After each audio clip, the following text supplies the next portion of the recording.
Ao longo de toda a sua vida e da sua extensa decadência, os Padrinhos Mágicos tiveram diversos episódios ruins. Mas se eu te perguntar qual foi o pior dentre eles, qual foi o episódio que mais fez mal para a obra inteira, o que você iria me responder? Senta aí e se prepara, porque se esse episódio já parecia ruim antes, agora ele vai ficar ainda pior. Umas semanas atrás, enquanto eu ainda estava envolto no pesadelo conhecido como provas da faculdade, eu me deparei com uma pergunta no grupo dos amigos a respeito de um certo episódio de Padrinhos Mágicos. Com isso, entramos em uma pequena conversa sobre tal episódio, e eu me lembrar da atrocidade que era aquela coisa, eu decidi fazer o que qualquer youtuber faria: capitalizar em cima do meu desgosto, fazer um vídeo a respeito. Butch Hartman e a Nickelodeon destruíram os Padrinhos Mágicos, e isso não se pode negar. Mas se eu perguntar quando foi que a merda começou a feder, qual foi o ponto de ignição que ferrou com tudo, o momento que mostrou que não tinha mais volta, o que você vai me responder? O Spark? Os live actions do Drake Bell? A Chloe? O câncer cracudo que foi...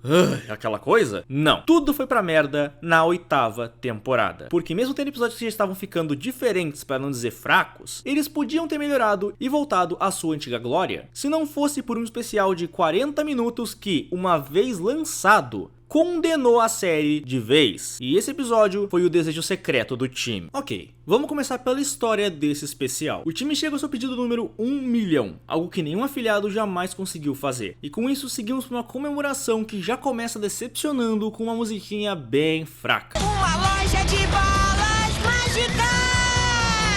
Tá na cara que nunca pediu uma boa voz. Mas, quando a comemoração segue em frente, ela nos mostra balões de desfile com o resultado dos desejos do time. E, bom... Peraí, todos os balões estão em chamas? É, só os 1000 primeiros. Depois passamos pra furacões, enchentes, caatinga e o meu predileto, o da bomba de nêutrons. Eu não acho que eu preciso dizer o que acontece agora, né? Considerando que o número de desastres que o time causou são imensos ao ponto de em algum momento termos tido uma bomba de nêutrons envolvida, ele passa a ser considerado o pior afiliado que já existiu, o que o leva a um julgamento que, se ele perder, é adeus às fadas, memórias delas e a cada pedido que ele já fez, incluindo a bolinha roxa flutuante com cheiro de bebê.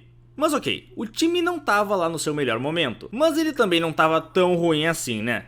Aí, se lembra quando não queria ir à escola e pediu que James Dale pegasse fogo? Tá legal, aí fica difícil até pra mim defender. E como o roteiro tá atacando tudo na nossa cara mesmo, o julgamento começa em menos de 1 minuto, sem tempo de preparação, e com o Cosmo de advogado. Que mais poderia dar errado? E eu protesto contra a sua existência! Ah sim, o Fup é o advogado de acusação, já que se o time perder, é o fim do Puff. O que é um pensamento bem ridículo, já que o Fup existe por ser o oposto do Puff, sem um o outro não existe. Pra um gênio do mal, o Fup foi bem burro nessa aqui. Mas as coisas pioram quando vemos que o grande gênio do mal, que é o Fup, não tinha reunido nenhuma prova contra o time. Ele só se aproveitou das que o Cosmo reuniu por achar que ele tinha que ir contra o time. E também é impressionante o fato de que o Cosmo foi genial na hora de juntar provas, mas não no restante do episódio, onde ele se tornou completamente imbecil. Ai, roteiro, você me dá ódio. Sério, você vê que a coisa tá feia quando nem sequer a Wanda, a voz da razão desse grupo, consegue ter uma ideia boa, porque cada testemunha que ela chama só piora a situação. Ninguém dava uma dentro nesse tribunal.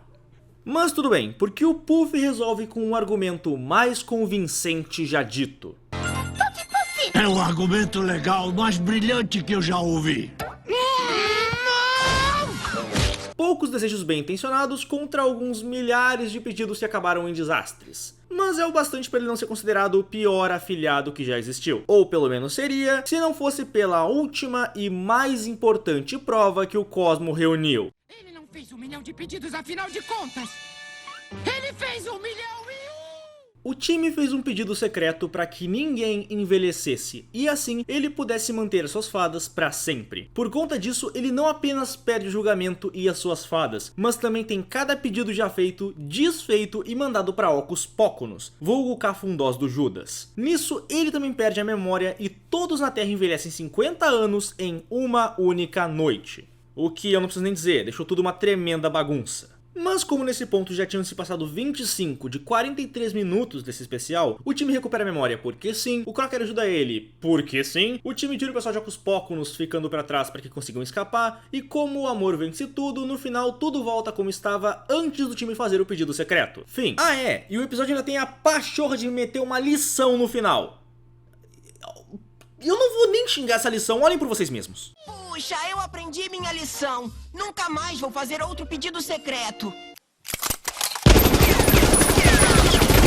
Uma série se reerguer depois de alguns episódios ruins é possível, disso eu tenho certeza. Então, até a temporada 7, muitos ainda acreditavam que a série poderia voltar à sua antiga glória. Mas esse especial não foi apenas ruim, ele foi desonroso, um tremendo tapa na cara da própria série. E pra quem vai dizer que eu tô exagerando ao dizer isso, me responde uma coisa: o quão ruim é uma série desrespeitar tudo o que ela mesma estabeleceu até então? Porque foi exatamente isso que esse episódio fez. E como meu primeiro ponto, vamos falar das regras. Conhecidas por muitos como The Rules, esse livro é a representação física de cada regra que os padrinhos mágicos têm que seguir. Tal como não poder ferir ou matar ninguém, não poder pedir dinheiro, não poder ganhar competições, entre muitas outras coisas. E na série, os padrinhos não podiam realizar um pedido que fosse contra as regras, já que se tentassem, as varinhas murchavam e não faziam nada. E mesmo que em alguns momentos o time fizesse pedidos que provavelmente deveriam ser contra as regras, como pedir que o Natal fosse todo dia, ou que ele sempre tivesse razão, esses desejos mais extremos sempre acabavam dando bons episódios, pelo menos no começo da série. E mesmo assim, os episódios tinham finais no mínimo satisfatórios, algo bem diferente desse especial aqui. O que mais incomoda no quesito das regras é que no especial é dito que o pedido secreto é uma violação suprema da lei das fadas. Pedido secreto? Mas é a violação suprema da lei das fadas! Todo pedido precisa ser computado, senão afiliados podem secretamente alterar o próprio universo. Então como carambas isso não tava no livro de regras? Estou lhe respondendo, não sei. Eu entenderia se o pedido tivesse sido realizado por um gênio como o Norm ou por um bolinho de fada aniversário, já que ambos fornecem desejos sem nenhuma restrição. Mas como foi o Cosmo quem concedeu esse desejo, isso é um erro grande demais para se ignorar. O próximo ponto pode bater forte para muitos, mas com o passar do tempo, o time foi se tornando cada vez mais egoísta, e o desejo secreto foi o ápice desse egoísmo. Só que o que mais me incomoda nesse ponto é que já houve um episódio no qual o time foi bem mais egoísta que o normal, o episódio Desejando Demais, no qual o time, querendo ser popular, fez pedidos egoístas um depois do outro, ao ponto de as varinhas sofrerem um apagão e o time ser julgado na corte das fadas e acabar sendo tido como culpado e perdendo os seus padrinhos, os recuperando no final por ter se redimido e aprendido uma lição importante. Um episódio de 10 minutos com uma trama muito parecida e ainda assim conseguiu ser melhor que um especial de 40 minutos. Tô começando a entender porque foi tão difícil escrever esse roteiro, eu tive que ver 40 minutos num especial ruim. Na verdade, quando você para pra pensar, o Desejo Secreto poderia ter sido um especial bem melhor se reaproveitasse a história do episódio Desejando Demais, sendo um especial que se trataria do egoísmo do time, mas mostrando um modo de melhorar no final, com ele amadurecendo um pouco como foi em Caçadores de Canais. Só que no final eles só pegaram alguns pontos de um episódio antigo que era bom e criaram um especial ruim. E eu digo ruim para não dizer desastroso, que é o que ele realmente foi. Agora, vamos falar sério. Citando um dos pontos que mais causou ódio nesse episódio inteiro, Denzel Q. Crocker, também tido como um dos casos mais graves de flanderização já vistos. Alguém aqui lembra quem é o Crocker? Não? Então permitam que eu refresque as suas memórias. Ele é um professor cruel, louco e obcecado por fadas, que quando criança teve a existência dos seus padrinhos revelada por causa do time que havia voltado no tempo. Nisso ele teve as suas memórias apagadas e a sua vida dali pra frente foi de mal a pior. Tal evento marcou o dia 15 de março de 1972 como o pior dia de sua vida. E desde então, sabendo que fadas existem por ter anotado num rastreador genético que estava travado no DNA do Cosmo, ele tenta provar a existência de tais criaturas, algo que dá pra ver claramente e constantemente nas primeiras temporadas. Mas não apenas provar que fadas existem, o Crocker queria se vingar de todos aqueles que riram dele ao longo de sua vida, algo que ele consegue no especial Abra Catástrofe, se tornando um ditador a nível mundial. Porra! Mas não há lugar no mundo onde se esconder quando o mundo é meu!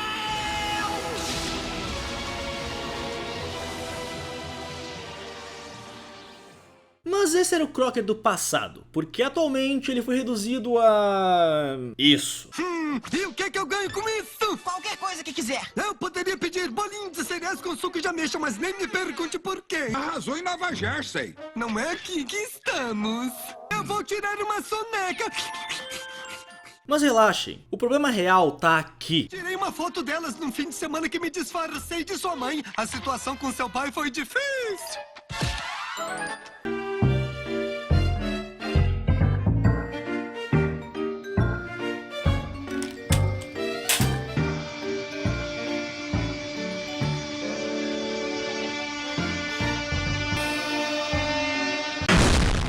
tinha uma prova da existência do Cosmo e da Wanda. E ainda assim ele não divulgou nada. Se é tão fácil entrar na casa do time e registrar a existência das fadas, então por que carambas ele nunca mais fez algo do gênero e provou a existência delas pro mundo? Sabe, como ele passou a vida inteira tentando fazer? Dizer que desrespeitaram o personagem seria pouco. Eles ignoraram toda a história dele, tudo o que ele sofreu, os seus objetivos e até mesmo a loucura dele foi flanderizada, o tornando um personagem plano que só tava lá pra conveniência de roteiro.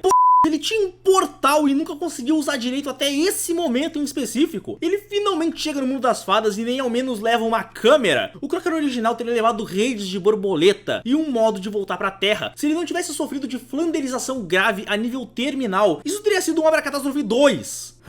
Mas no fim, o personagem só sofreu com um desrespeito gigantesco. E por falar em desrespeito, chegamos no último ponto desse vídeo. E o maior desrespeito com a série inteira e com os fãs. O desrespeito com caçadores de canais. Pra quem é fã da série ou viu meu último vídeo de Padrinhos Mágicos, sabe que Caçadores de Canais é de longe o especial mais amado de toda a obra. Não apenas pelas referências a outras animações ou pela Vicky sendo desmascarada finalmente, mas sim por todo o desenvolvimento que o time tem nesse especial, encontrando com uma versão mais velha sua e vendo que crescer não é algo tão ruim, entendendo que ele não podia continuar como criança pra sempre e que ele precisaria amadurecer em algum momento, deixar a infância pra trás e se tornar um adulto, mas nunca esquecendo do que foi importante pra ele. Esse, pra muitos, é o final perfeito pra obra. E o Desejo Secreto conseguiu sozinho, em menos de 1 hora, jogar tudo isso no lixo, em uma nota tão funda que seria difícil de recuperar. Mas convenhamos, eles nem ao menos tentaram.